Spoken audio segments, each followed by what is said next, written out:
大家好啦，我係 Simon，咁歡迎收睇，咁呢個係Redcat Gaming 同埋 White Lotus MTG Channel 嘅第一個拍攝嘅系列啦。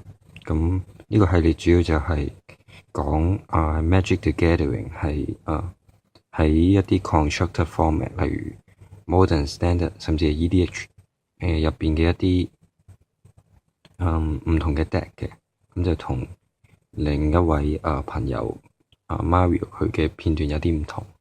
OK，咁樣咧，第一集啦，咁我就先講一下我自己用嘅一個 Modern deck，咁就比較少見到嘅應該，咁就係呢個Mardu Control 咁嘅一個紅白黑嘅 control，咁就主要就用呢個 Nahiri。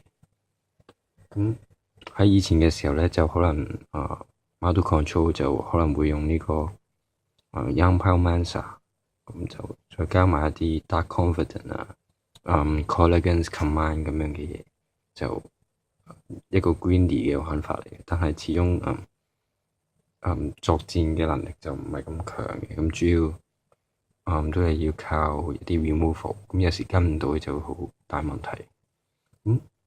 直至 Nahiri 出咗，咁就解決咗啲問題啦。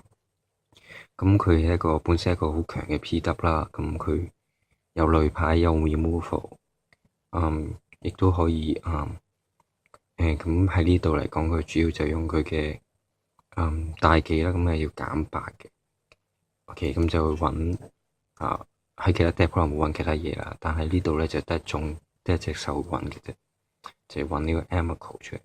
咁 Nahiri 嘅大技就係揾一隻獸拍入場 haste 打，然之後彈翻 end step 彈翻上手，咁就可以揾呢個15嘅 Emrakul 啦。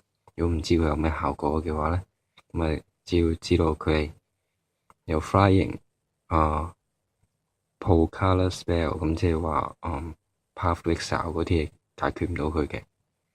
然之後咧Annihilator 6。咁即係佢攻擊嘅時候咧，對面就要 sacrifice 6個 permanent，就包括獸包括地啦，咁就基本上冇咗6個 permanent 之後都好難繼續嘅。咁再加上打咗15嘅 damage，卡至對面冇一個 blocker。OK，咁呢個係其中一個制勝嘅方法啦。咁另外有啲朋友可能會玩呢個 Jeskai Nahiri，咁就係用藍色而唔用黑色嘅，咁呢個係紅白黑，佢哋就紅白藍。咁各有啲咩優點缺點咧？咁暫時就唔講住，我哋先講下呢個 version 嘅 Mardu Nahiri 入邊有啲咩啦。長話短説，咁就有呢個3分嘅 Planeswalker Liliana of the Veil 啦，咁就discard 同埋 set 手啦。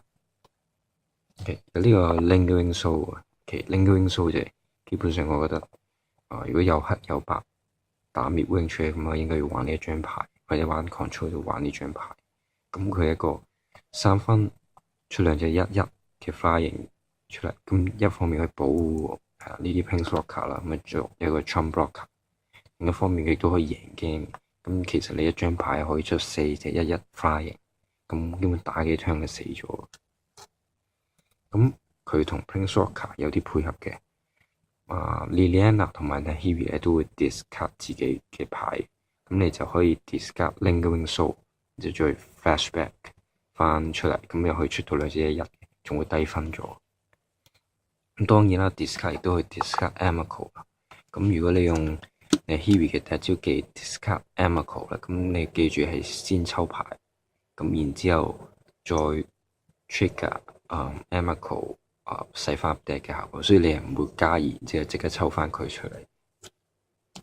OK， 咁就講到呢啲就係呢副 deck 嘅主要嘅核心嘅部分啦。當然咁跟住落嚟會講一啲輔助嘅牌同一啲 removal 同埋 disruption。